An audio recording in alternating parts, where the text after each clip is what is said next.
Blackstone Audio presents Milady in Love by Marion Chesney. This book is read by Charlotte Ann Dore. Chapter 1.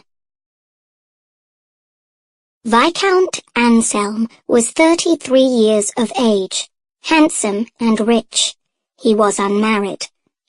And yet no one who knew his recent past was at all surprised that he was still unwed.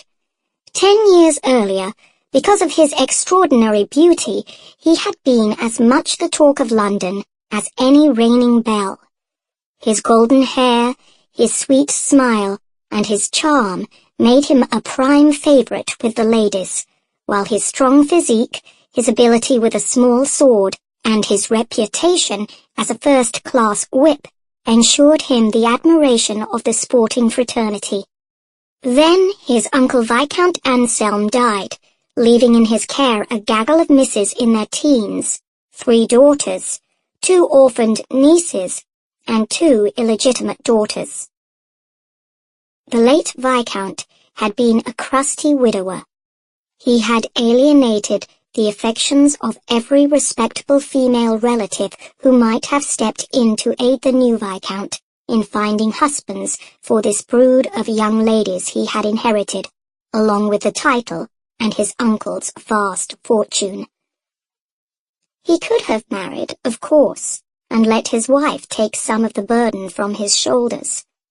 But the young misses, with their hair-raising escapades, their flirtations with unsuitable men, and their constant giggles, kept him so busy that by the time he had escorted the last of them to the altar, he was a changed man. He distrusted and disliked all females under the age of 40. The cares of his estates, along with the cares of chaperonage, had added stern lines to his face, and his once sweet and generous mouth was now perpetually set in firm, uncompromising lines. Weary of the hot drawing-rooms of London and the mindless frivolities of season after weary season, he let his town-house and retired to his country residence, Trewent Castle in Cornwall.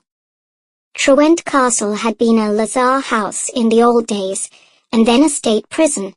It had amused the late Viscount to take it as his country home, and then do very little about decorating or modernizing it. It stood on the cliffs, overlooking the sea, a stark battlemented place built of yellow bricks and surrounded by high grim walls, topped with iron spikes. Sample complete. Ready to continue?